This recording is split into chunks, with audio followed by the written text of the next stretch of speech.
Okay, so when it comes time to glaze your stoneware vessel, these are the glazes you can choose from. And you can do almost all the same techniques I showed you with the low fire. So you can use the air gun to air gun the glaze on. You can brush your glazes on, but you can layer your glazes. And so these glazes, your color palette is much more limited.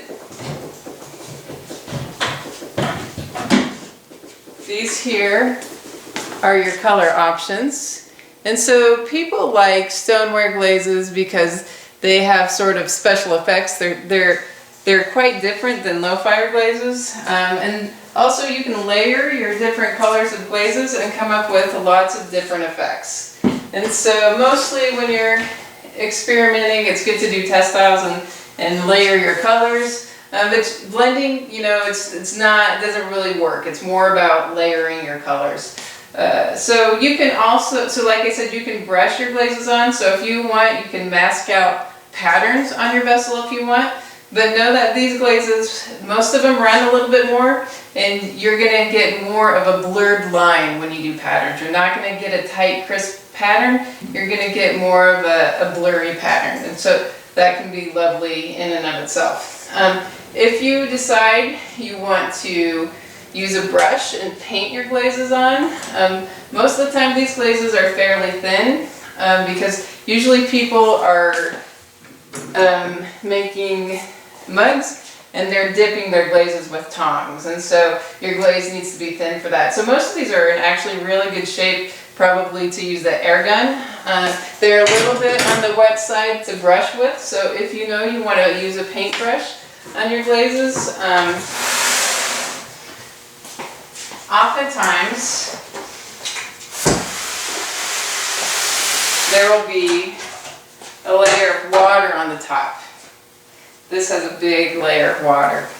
Okay, so you can see that's about a 2-inch, 1.5-inch layer of water on the top. So you can always pour out the extra water.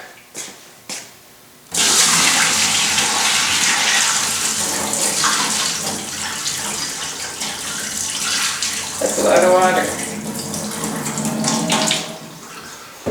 Okay, so now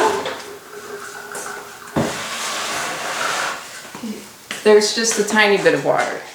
So I don't know that you can really see this, but there's like 1/4 of an inch of water on the top. So now you would take the mixer and blend it all up, and then you can use it to brush with. I'm going to go ahead and do one really quick, and I'm going to use glaze that's already sort of mixed up. And so I know that these glazes are going to be here on the thin side. And I know some of these were mixed up because people were just in here using these glazes. So again, as normal, you can draw a pattern on your piece.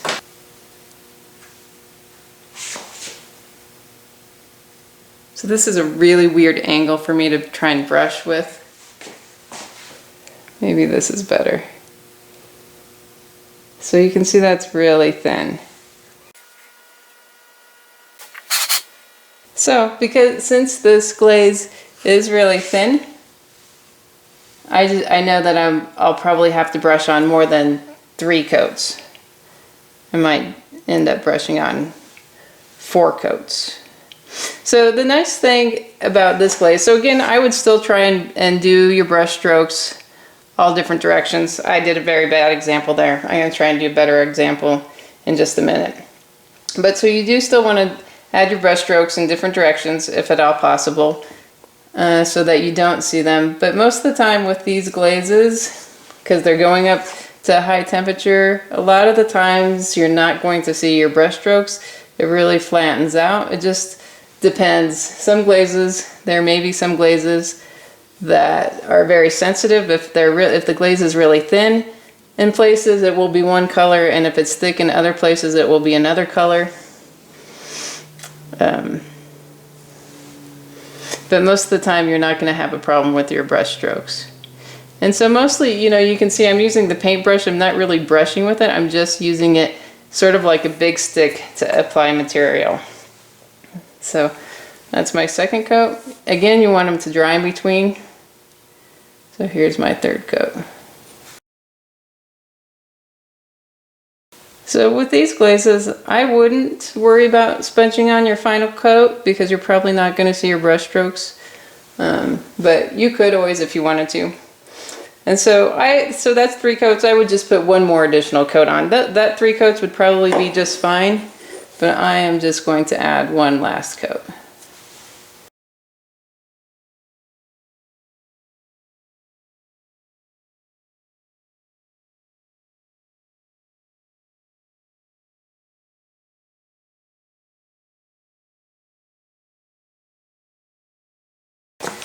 Okay, that's a pretty sloppy job. I didn't do a very great job. I was having a heck of a time with a camera angle and this bent test tile.